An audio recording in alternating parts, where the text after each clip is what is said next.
Second part, Section 9, 7 verses.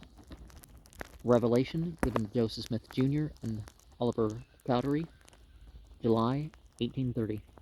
Behold, thou wast called and chosen to write the Book of Mormon, and to my ministry, and I have lifted thee up out of thy afflictions, and have counseled thee that thou hast been delivered from all thine enemies, and thou hast been delivered from the powers of Satan and from darkness.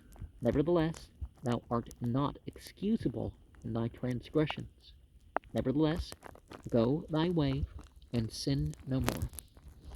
Magnify thine office, and after thou hast sowed thy fields and secured them, go speedily unto the church which is in Colesville, Fayette, and Manchester, and they shall support thee, and I will bless them both spiritually and temporally.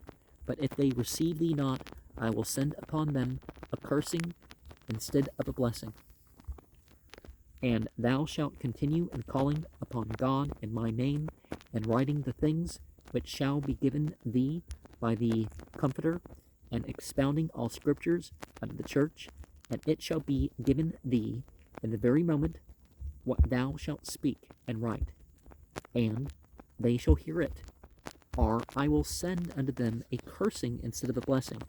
For thou shalt devote all thy service in Zion, and in this thou shalt have strength. Be patient in afflictions, for thou shalt have many, but endure them, for lo, I am with you, even unto the end of thy days.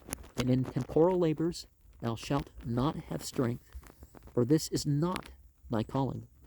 Attend to thy calling, and thou shalt have wherewith to magnify thine office, and to expound all scriptures, and continue in laying on of the hands, and confirming the churches.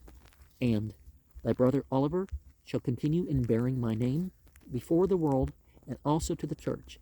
And he shall not suppose that he can say enough in my cause, and lo, I am with him to the end.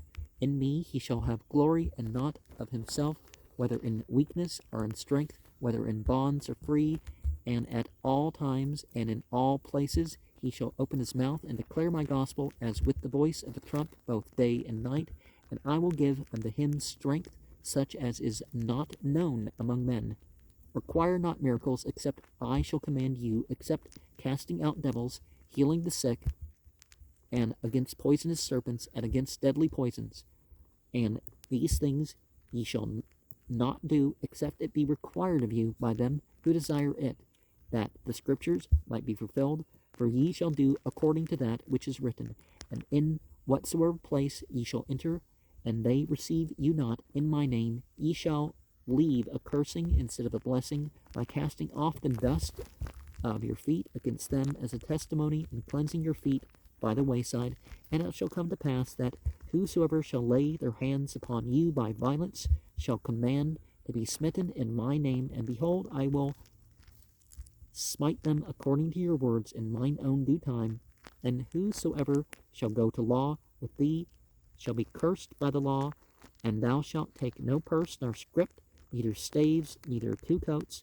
For the church shall give unto thee in the very hour what thou needest for food, and for raiment, and for shoes, and for money, and for scrip.